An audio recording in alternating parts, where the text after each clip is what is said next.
Olá, bom dia. Estamos mais uma vez juntos para mais um estudo bíblico produzido e apresentado pelo Ministério de Ensino Bíblico da Primeira Igreja Batista de Manaus. Nós estamos estudando durante esse trimestre o livro do profeta Isaías. E até aqui nós já desfrutamos de momentos maravilhosos na presença do Senhor, estudando esse texto lindíssimo do profeta Isaías, que é conhecido como o príncipe dos profetas.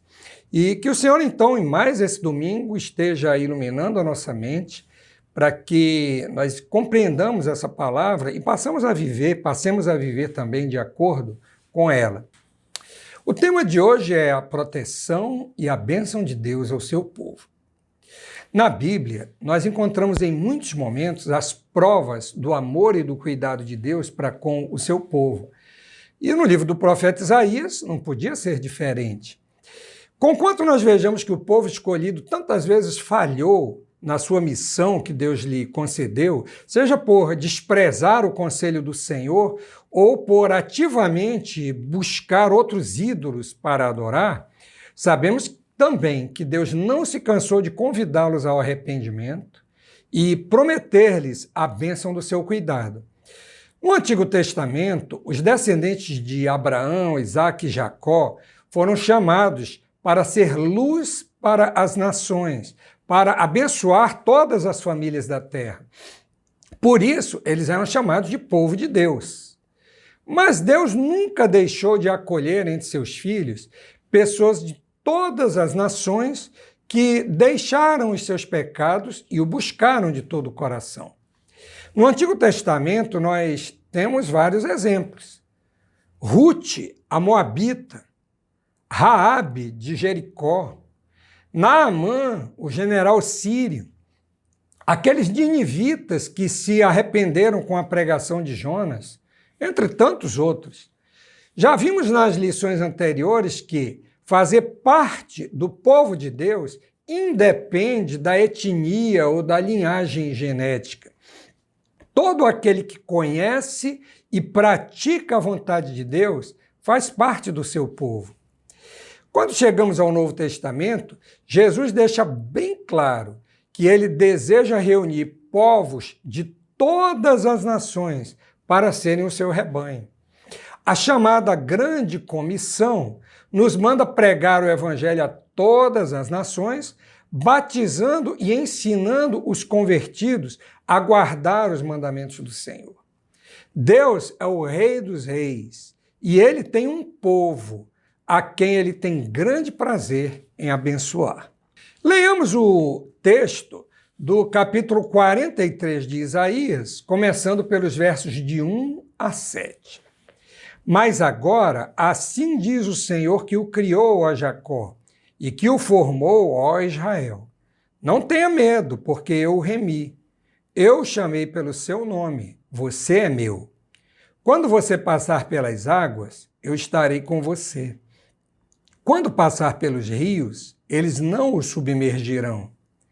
Quando passar pelo fogo, você não se queimará. As chamas não o atingirão. Porque eu sou o Senhor, seu Deus, o Santo de Israel, o seu Salvador. Dei o Egito em resgate por você, e a Etiópia e Sebá para que você fosse meu. Visto que você é precioso aos meus olhos e digno de honra, e porque eu o amo, darei homens por você e povos em troca de sua vida. Não tenha medo, porque eu estarei com você. Trarei a sua descendência desde o Oriente e a ajuntarei desde o Ocidente. Direi ao Norte, entregue, e ao Sul, não os impeças de sair. Tragam os meus filhos de longe e as minhas filhas dos confins da terra. Todos os que são chamados pelo meu nome e os que criei para a minha glória, sim, aqueles que formei e fiz.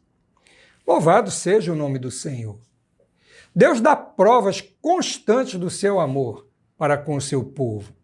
Ele não apenas promete abençoá-lo, mas cumpre as suas promessas, diferente dos seres humanos que tantas vezes prometem e não cumprem. Suas palavras, escritas por Isaías, não deixam dúvida de quais são as suas intenções para com o seu povo. O seu desejo é fazer o bem e nunca o mal. Não importa qual seja a circunstância, Deus está sempre pronto a estender a mão a todo aquele que o busca sinceramente. A sua bênção e proteção estão disponíveis a todos aqueles que clamarem por elas. No trimestre passado, quando nós estudamos os atributos de Deus, vimos que ele é galardoador dos que o buscam e paciente para esperar o retorno dos seus filhos. Hoje, nós vamos ver que há muito mais para conhecer a respeito dessas características divinas. O contexto do que estaremos estudando hoje é, mais uma vez, o tempo do exílio na Babilônia. Já vimos que o profeta Isaías não conheceu essas pessoas, ele não viveu até esse tempo, mas ele deixou escritos de consolo e esperança para esse povo que iria para o exílio. Essa parte do livro começa a partir do capítulo 40 e vai até o capítulo 55. A época do exílio foi um tempo em que o povo de Deus experimentou desânimo, um pouco de depressão também e dúvidas a respeito do cuidado de Deus.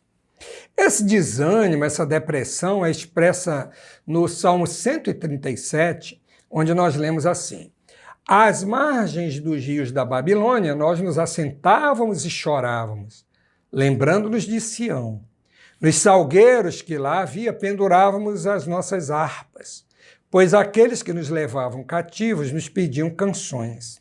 E os nossos opressores queriam que fôssemos alegres, dizendo: cantem para nós um dos cânticos de Sião.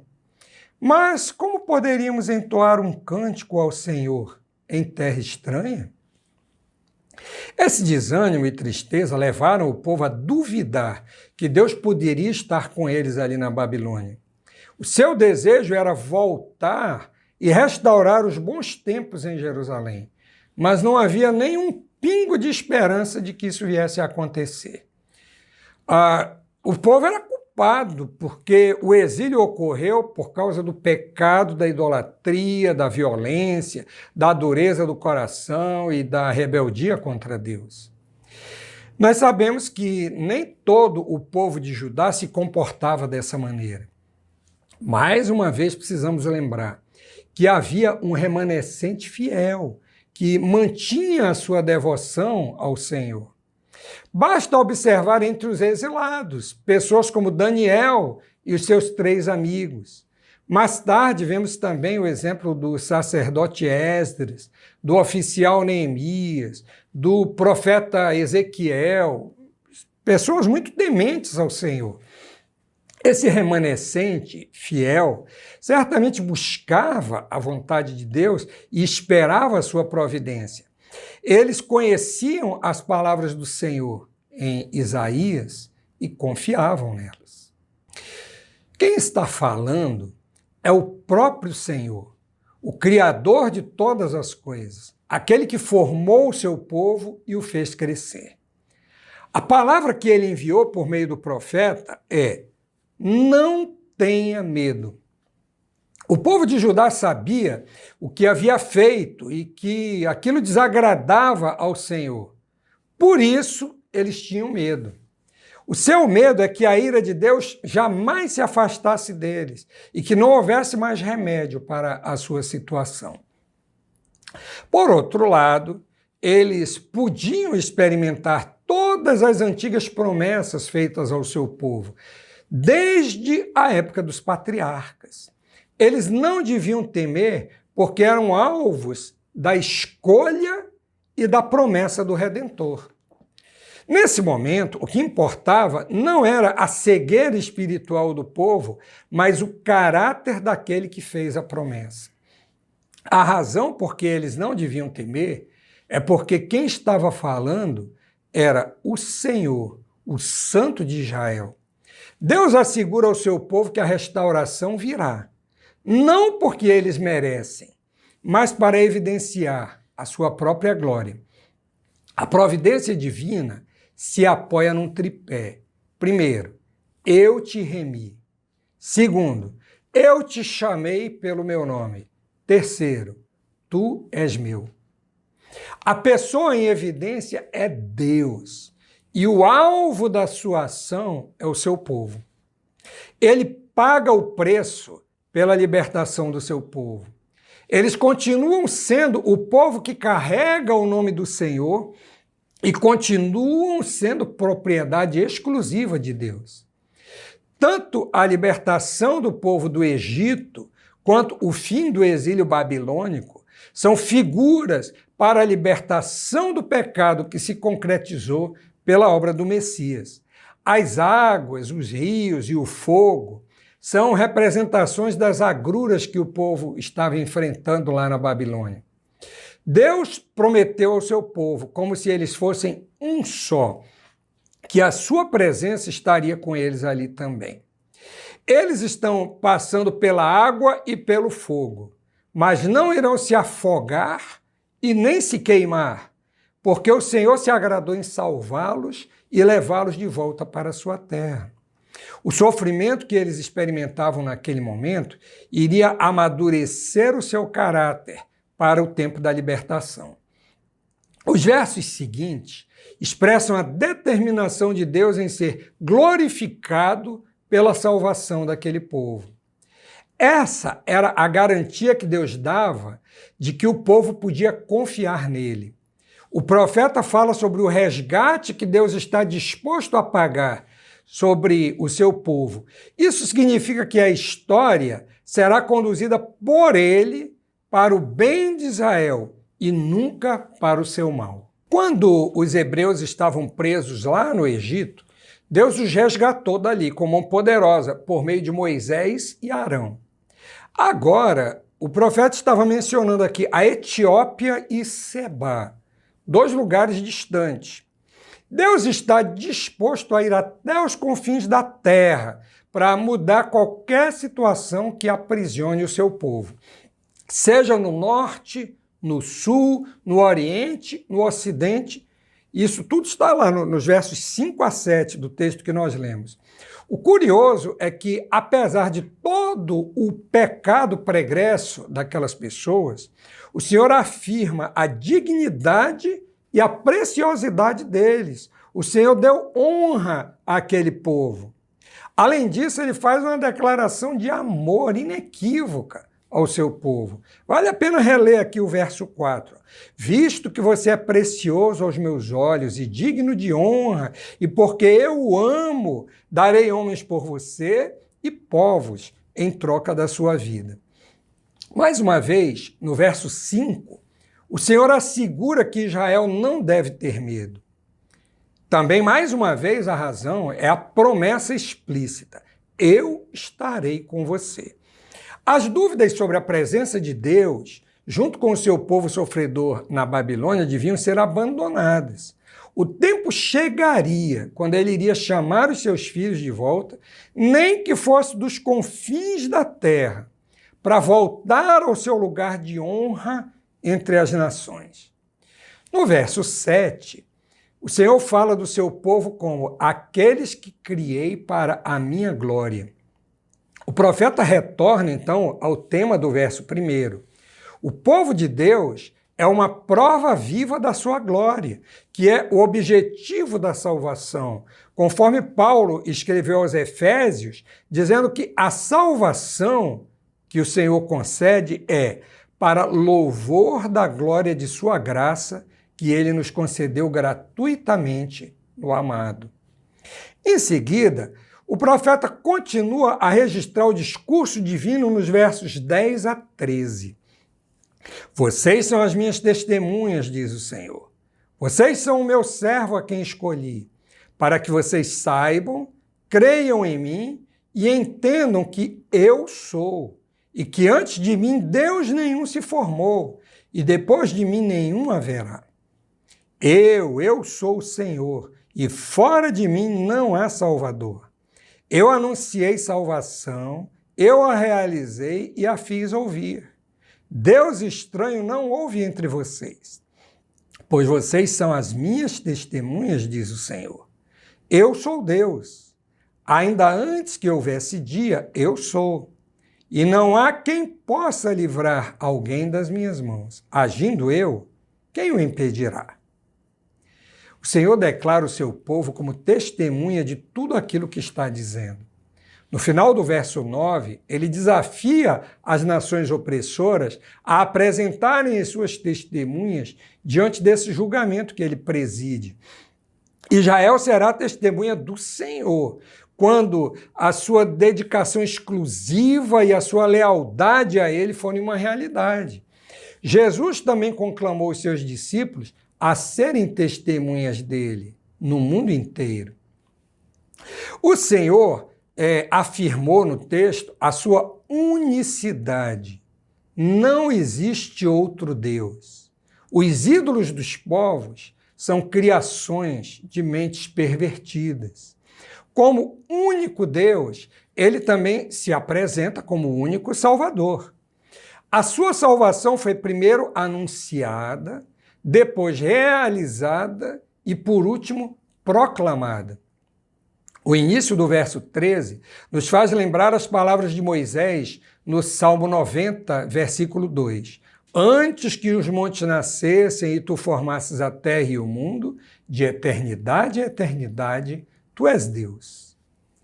Ninguém pode maltratar impunemente o povo de Deus. Assim como ninguém pode livrar das mãos do Senhor aqueles que ele decidiu punir. A Babilônia opressora estava com os dias contados. Quem é que pode impedir o agir do Senhor? O grande império babilônico caiu. Assim como antes dele já havia caído o império assírio. Levantou-se o domínio dos medos e persas, de onde o Senhor ordenou ao rei Ciro que enviasse os judeus de volta para Jerusalém. Quando Deus age, ninguém pode impedir. Há momentos em nossa vida em que nós também podemos pensar que Deus está distante e que não se importa conosco. Como nos enganamos a respeito do caráter de Deus? A bênção do Senhor e a sua proteção estão sempre ao nosso alcance. Mesmo quando a gente não pode enxergar, às vezes, nem um palmo na nossa frente. As suas promessas nunca deixam de se cumprir e as suas palavras nunca caem no esquecimento. Mesmo quando pensamos em pendurar as nossas harpas nos salgueiros, relembrando aqui o Salmo 137, ele jamais esquece de nós. Diante da desesperança dos israelitas, há uma promessa maravilhosa no capítulo 49, versos 14 e 15, que vale a pena aqui lembrar. Mas Sião diz: o Senhor me abandonou, o Senhor se esqueceu de mim. O Senhor responde: será que uma mulher pode se esquecer do filho que ainda mama, de maneira que não se compadeça do filho do seu ventre?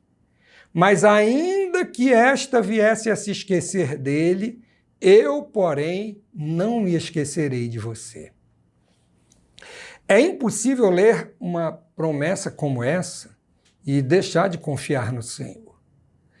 Infelizmente, há mães que abandonam seus filhos recém-nascidos, mas o Senhor é incapaz de abandonar os seus filhos. Ele fez uma promessa solene e nunca voltou atrás. Os entulhos das muralhas de Jerusalém ainda estavam lá empilhados, enquanto os israelitas liam essas promessas. As cinzas do templo ainda estavam no chão quando ele prometeu a reconstrução. Mas quando o Senhor falou, o seu povo voltou, reergueu o templo, reergueu as muralhas e reconstruiu principalmente a sua fé, reconstruiu a sua identidade espiritual, a sua identidade nacional. Foi a mão do Senhor que fez tudo isso, porque ele se alegra em abençoar e proteger o seu povo. Lembremos sempre que ele faz tudo isso para o louvor da sua glória e não por qualquer merecimento de alguém. Não esqueçamos que ele é Deus e a glória é toda dele. Diante de tudo isso, só nos resta confiar no Senhor, submeter a nossa vontade à vontade dele, andar na presença dele e deleitar-nos nele. Assim como ele protegeu o povo de Judá no exílio, ele se alegra em nos proteger e abençoar. Seja qual for a nossa necessidade nesse momento, o Senhor está pronto para nos suprir de toda a bênção, bastando apenas que nós nos submetamos a Ele. Aproveite esse dia para renovar as suas esperanças e a sua confiança em Deus. Esse Deus eterno, Criador de tudo e sustentador da vida. No próximo domingo, nós vamos continuar a estudar esse precioso livro do profeta Isaías. Nós vamos trabalhar o tema, o sofrimento do Messias e a salvação que ele opera. Mais uma vez, eu desafio você a continuar lendo o profeta Isaías e aprendendo cada dia da palavra de Deus. Então, até o próximo domingo e que Deus nos abençoe.